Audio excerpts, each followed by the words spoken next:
Guys, meron po akong dalawang klase na itatanim. Ipupunla ko muna siya. Isang carrots at isang basil. Ito po ay masarap ng basil kasi favorite ng aking mga anak. Kaya gagawin ko, magtatanim ako. Kaysa bumili kami ng bumili na mahal, tatanim na lang po ako. Pero susubaybayan po natin kung kailan ang kanilang pagtubo. Ito po ay carrots at ito po ay basil. Lalagyan natin sila ng ibang maglalagyan paano magpunla.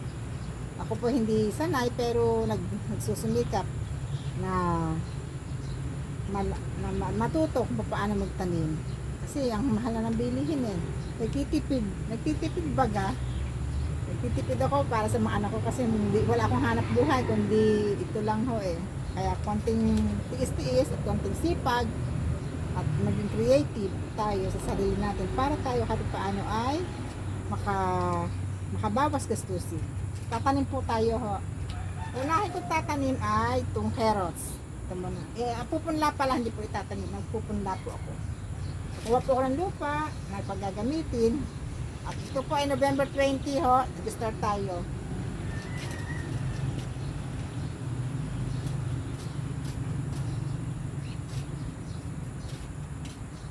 Dito ko siya lalagay. Meron po akong pinaggamitan ng yung sa mga prutas. Ito po, ilagay ko siya ng sako. Lalagay ko siya ng lupa.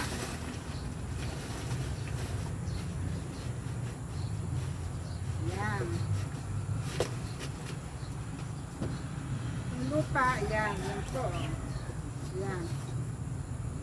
Lalagay ko siya ng coco peat. Tawag dito. Nasaan yung aking isa?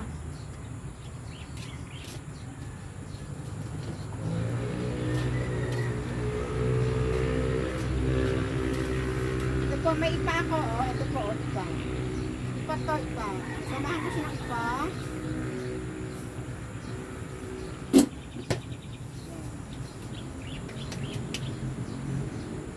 Nalagay po tayo ng gloves.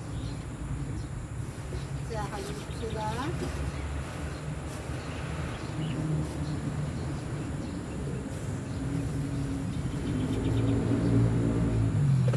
Sige, matitigas sa lupa.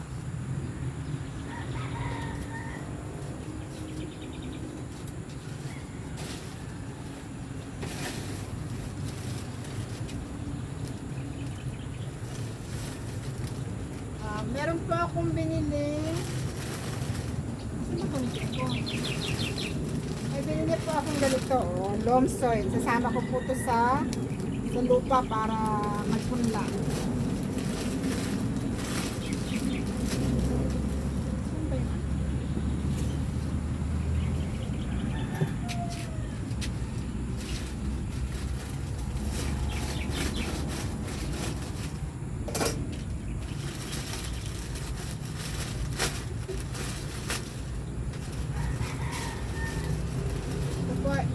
Kasama ko po siya rito. Ibabaw ko siya.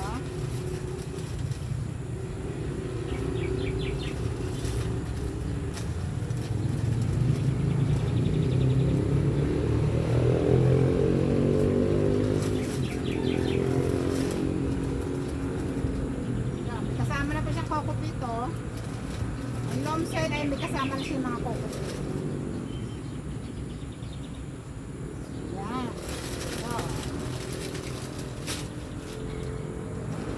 Bali ngayon po, buksan ko na itong, ang dami pala nito ang dami po pala nito, pero hindi naman natin lalagay lahat.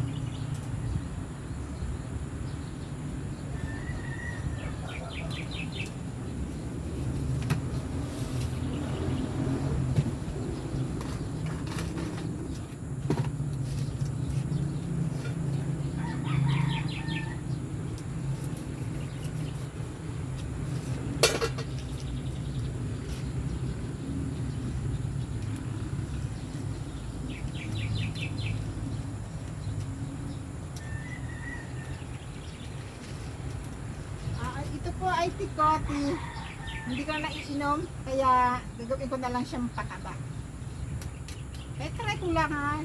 Ano lang to, testing lang to.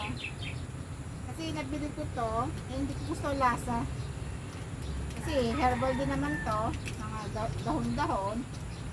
Sinama ko na rin dito para siguro baka makatulong maging mabilis yung kanilang paglaki. Wapo tayo ng wapo ako ng tissue.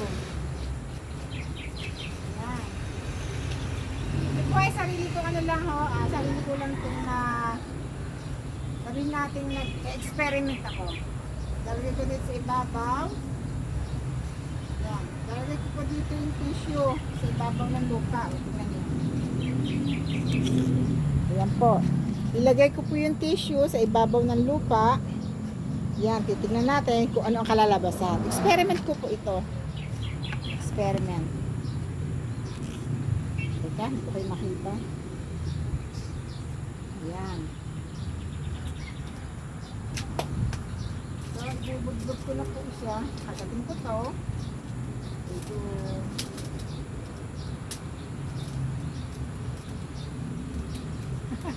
Saan siya na? Wala pong gunting ka. Nawawala gunting ko. So, ibubudbud ko siya dito. Pero hindi lahat. Kasi mahirap naman magtanim.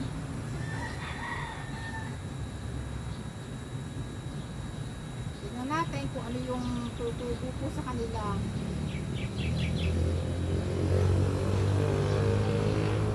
Yan.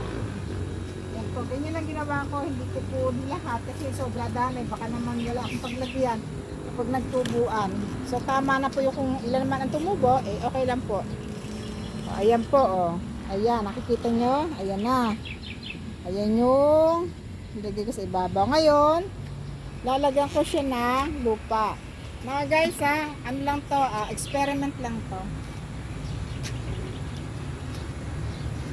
Lalagyan ko siya ng compost.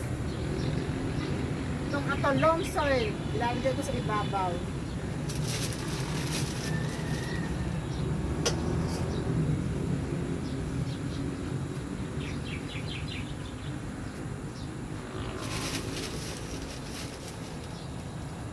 Yan, ito po, oh. Ngayon, lalagay ko sa ibabaw para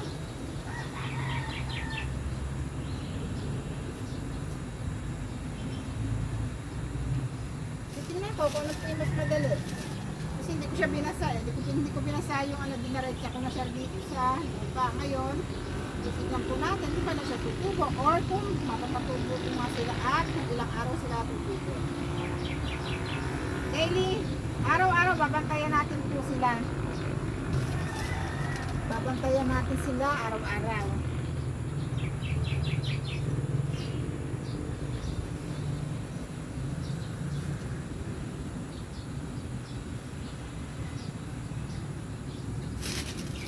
Ayan. Ayan po. Kasi masyado baka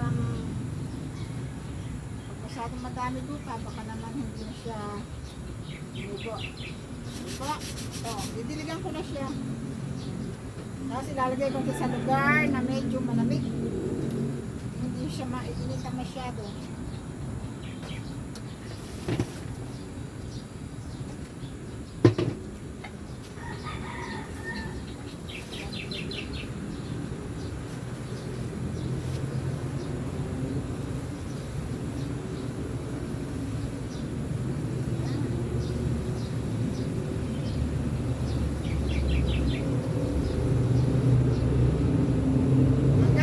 Iman yung aking ginagawa, eh, magpasensyahan nyo na kasi experiment lang naman to. Hindi naman to talaga, kasi nakikita ko nga is iba yung pamamaraan ng iba. Ako naman, titingnan ko naman kung paano ako makakapagtanim ng sarili ko. Kung paano ako makakapagpatubo ng sarili kong version. Pag tumama, salamat. Pag hindi, try ulit. Try ulit tayo. So lalagay ko na siya sa lagayan doon sa